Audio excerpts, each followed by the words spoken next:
Greetings, dear viewer, and welcome to Purposes Crossed, where I hope that people who are called by Jesus for different purposes cross paths and exchange ideas. We continue with our series of reflections on the Sermon on the Mount, and today we will deal with the sixth beatitude in Matthew chapter 5, verse 8. But first, let us read the text in Matthew chapter 5, verses 1 through 12. When Jesus saw the crowds, he went up the mountain. And after he sat down, his disciples came to him, and he began to speak, and he taught them, saying, Blessed are the poor in spirit, for theirs is the kingdom of heaven. Blessed are those who mourn, for they will be comforted. Blessed are the meek, for they will inherit the earth. Blessed are those who hunger and thirst for righteousness, for they will be filled. Blessed are the merciful, for they will receive mercy. Blessed are the pure in heart, for they will see God. Blessed are the peacemakers, for they will be called children of God. Blessed are those who are persecuted for righteousness' sake, for theirs is the kingdom of heaven. Blessed are you when people revile you and persecute you and utter all kinds of evil against you falsely on my account.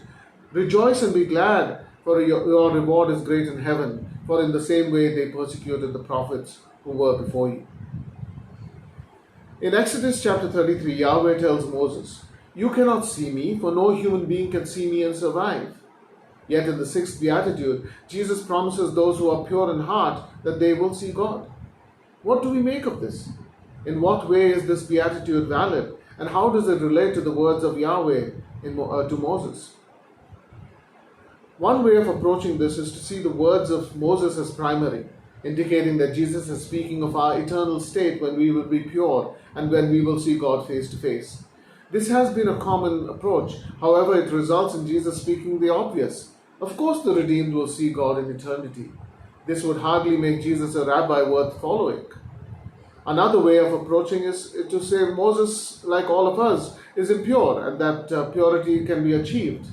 This approach of purgation has also been common, not least amongst those who have misunderstood the mystic's desire for the beatific vision as something obtained in response to one's own purity.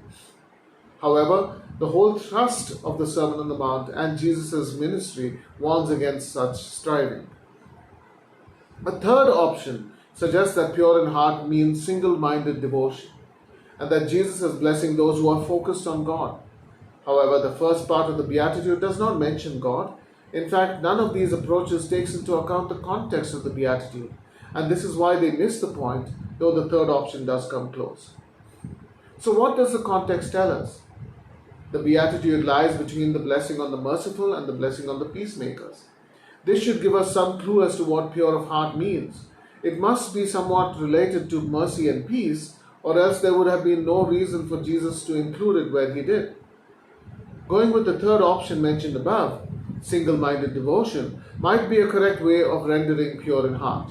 However, in keeping with the context, it is best to think that this single-minded devotion is about about forgiveness and reconciliation. These are related to both mercy and peace and therefore make better sense. Moreover, given the way Jesus ends his model prayer in chapter 6 verses 14 and 15, an admonishment we too easily forget when praying, it would seem that it is in forgiving others that we get the beatific vision, though not necessarily in the same manner or with the same context as often supposed. We often assume that God is to be seen in the big things.